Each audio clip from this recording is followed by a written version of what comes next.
आगे बढ़ते हैं। दिल्ली यमुना नदी में एक बार फिर से जहरीले झाग नजर आ रहा है। जहरीले झाग की मोटी परत ने यमुना नदी को अपनी आगोश में ले लिया। आप देखिए, ये सफेद रंग का मोटा सा झाग नजर आ रहा है। यमुना में काफी दूर तक ये झाग ही झाग नजर आ रहा है। दिल्ली पोल्यूशन कंट्रोल कमेटी की माने तो पिछले साल के मुकाबले इस साल यमुना का पानी और भी ज्यादा प्रदूषित है, पोल्यूटेड है। ये आप देखिए, ये नदी कहने को है, लेकिन अब उस नदी की क्या हालत है। इन तस्वीरों के जरिए बेहद ही ये जहरीला सफेद रंग का झाग, ऐसा लग रहा मान लो बादल जो हैं वो धरती पर आ गए हों। किस तरह से ये हिचकोले मारता हुआ यमुना नदी का जो पानी है उस कितनी बुरी तरह से प्रदूषित है, वो आप इन तस्वीरों के जरिए अंदाजा लगा सकते हैं। क्या हाल इस वक्त यमुना नदी का दिल्ली में है। और कहा यह जा रहा है कि पिछली बार के मुकाबले इस बार ये पोल्यूशन और ज़्यादा होगा। दिल्ली पोल्यूशन कंट्रोल कमेटी की मुताबिक इस बार और ज़्यादा ये पानी जहरीला होगा, प्रदूषित होगा।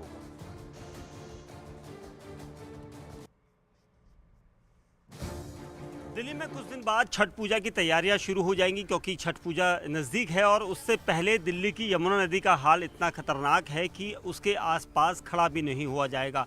दरअसल हम इस वक्त कालिंदी कुंज इलाके के पास है और यहाँ पर यमुना नदी में आप मेरे पीछे झाग देख सकते हैं। झाग की जो स्थिति है वो इतनी खतरनाक है कि मुझे कई बार यहाँ पर खांसी आ गई और उसके अलावा यहाँ पर सांस लेना भी मुश्किल हो रहा है, क्योंकि मैं इस वक्त बोट जो किनारे पर खड़ी थी उस पर खड़ा हूँ और ये सारा हाल यहाँ पर से आप देखेंगे। दूर तक आपको यमुना नदी का जो पूरा इलाका है वो मेरे कैमरा पर्सन युगल दिखाएंगे। दूर तक अगर आप नज़र जाए तो आपको कहीं पर भी यमुना का पानी नहीं दिखाई देगा, बल्कि झाग उस पर तैरता हुआ मिलेगा। ये झाग की जो पिछले कई सालों से ये परेशानी यहाँ पर दिल्ली में बदस्तूर जारी है। कई तरह की एनजीओज इसमें काम करती है सफाई के लिए, लेकिन यहाँ पर जिस तरह की स्थिति है वो देखते हुए लगता है, क्योंकि यहाँ पर जो भी यहाँ पर बोट के लोग हैं, बोट चलाने वाले हैं, उन्होंने हमें जानकारी दी थी कि यहाँ पर की स्थिति काफ़ी खतरनाक है, क्योंकि यमुना नदी के आसपास जो इलाके हैं वो रेजिडेंशियल हैं और रेजिडेंशियल इलाकों की वजह से वहाँ से जो पानी आता है वो झाग वाला पानी आता है। उसमें केमिकल होता है, उसमें फॉस्फेट होता है, डिटर्जेंट की मात्रा ज़्यादा होती है और इसी वजह से ये सारा पानी यहाँ पर आप देखिए, ये जो झाग की स्थिति, ये इस तरह से झाग आ रहा है और मैंने इसमें हाथ लगाया तो काफ़ी गर्म हो रहा है। और ये पानी देखिए बिल्कुल बैराज के ठीक नज़दीक में हम हैं और ये झाग को देखते हुए ये साफ अंदेशा यहाँ पर लगाया जा सकता है कि इसको कैसे हटाया जाएगा, क्योंकि छठ पूजा पर लोगों का ये पूरा किनारा जो है इस पर घाट बनाया जाता है। और मेरे सहयोगी दीपक बिष्ट इस वक्त सीधे हमारे साथ जुड़े। दीपक, हमने आपकी रिपोर्ट देखी, दर्शकों को दिखाई, क्या कहें, सिर्फ दुख होता है इस तरह से यमुना की हालत को देखकर। देखिए पंकज, मैं इस वक्त ताज़ा तस्वीरें आपको दिखा रहा हूं। मैं यमुना नदी पर कालिंदी कुंज में हूं और देखिए मेरी जो स्थिति है, मेरी बोट जो है, नाव जो है आगे को यहां पर जा रही थी, लेकिन यहां से आगे जाने के लिए उन्होंने मना कर दिया। उनका ये कहना है कि आगे पानी को खेरने में जो नाव के जो नाविक होते हैं वो खेने में दिक्कत कर रही है। आप इधर को चलाइए भाई साहब। तो मैं इसलिए दिखाना चाह रहा हूं क्योंकि दिल्ली वासी हमेशा पानी दूषित होने की बात करता है, लेकिन इसकी जिम्मेदारी किसकी बनती है, क्योंकि यमुना का जो पानी है पंकज, उसकी यहाँ पर कंडीशन आप देखेंगे, दूर दूर तक आपको यहाँ पर मेरे कैमरामैन युगल दिखाएंगे, दूर तक यहाँ की स्थिति जो है बहुत खतरनाक है, क्योंकि कोई भी यहाँ पर पानी साफ करने वाला हमें नुमाइंदा नहीं दिखाई दिया।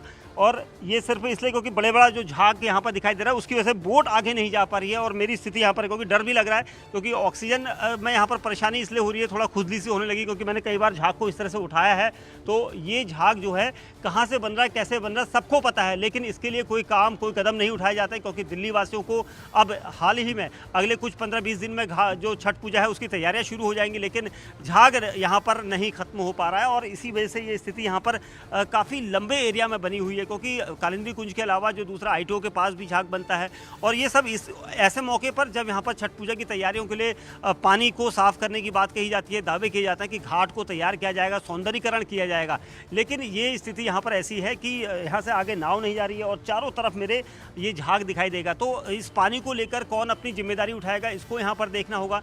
और दूसरा, जो लोगों ने, स्थानीय लोगों ने भी यहाँ पर हमें बताया कि जो रेजिडेंशियल इलाके हैं वहाँ से जो पानी खराब गिरता है, क्योंकि लोग अपने बर्तन धोते हैं, कपड़े धोते हैं, तो उसमें केमिकल होता है, साबुन या सर्फ में, वो पानी सब इसी में गिरता है। ये भी एक वजह यहाँ पर साइंटिस्ट मानते हैं, लेकिन जो ये पानी है ये बेहद खतरनाक है, काला पानी है और इसकी वजह से यहाँ पर लोगों को दीपक, जरा दो चीजें, एक तो आप अपने कैमरामैन से कहिए कि थोड़ा वाइड एंगल से दिखाएं किस तरह की स्थिति इस वक्त ये कालिंदी कुंज के आसपास का इलाका है जहां आप इस वक्त ये तस्वीरें दिखा रहे हैं, थोड़ा दिखाएं जरा। और साथ ही साथ जिम्मेदारी जिनकी बनती है, ये जो नाव चला रहे हैं आपके, क्या इनसे बात की, क्या कोई आता है ये देखने के लिए कि क्या स्थिति बनी? और ये भी पोल्यूशन कंट्रोल बोर्ड की तरफ से कहना है कि इस बार स्थिति और ज्यादा भयावह होगी। देखिए पंकज, जिस तरह की स्थिति है, क्योंकि नाविक जो हैं वो खुद हमें पहले मना कर रहे थे कि हम बोट यहाँ पर नहीं उतार सकते, क्योंकि यहाँ पर आगे तक बोट जाती नहीं है और खतरा इसलिए होता है अगर बोट पलट गई तो उसके बाद ऑक्सीजन नहीं मिल पाएगी, क्योंकि सर्फ के बीच में ऑक्सीजन लेना काफ़ी मुश्किल होता है और तैराकी नहीं आती है, तो बिल्कुल ना जाए।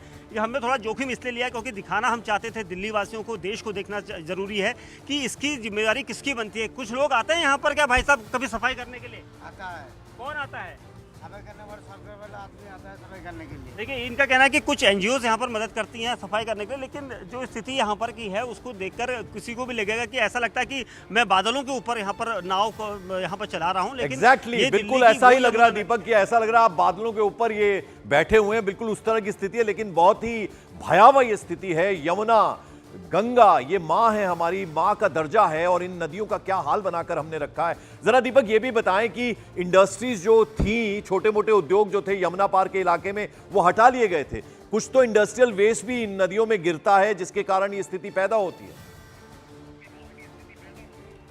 बिल्कुल पंकज, देखिए जिस तरह की स्थिति हमने देखी थी दिल्ली के जो गीता कॉलोनी से लेकर दूसरे इलाके हैं, इंडस्ट्रियल इलाके हैं पूर्वी दिल्ली के, नॉर्थ ईस्ट दिल्ली के, वहाँ से जो केमिकल वाला पानी गिरता है वो यमुना नदी में ही गिरता है, और उसके बाद यमुना नदी का हाल ये हो जाता है क्योंकि उसके आसपास के बिल्कुल। और अब ये समझना चाहिए जिनकी भी ये जिम्मेदारी बनती है कि ये जो स्थिति है ऐसी फिर से ना बने, इस पर कंट्रोल हो, इस पर ध्यान देना बहुत जरूरी। बहुत बहुत शुक्रिया दीपक बिष्ट ये तस्वीरें हम तक पहुंचाने के लिए।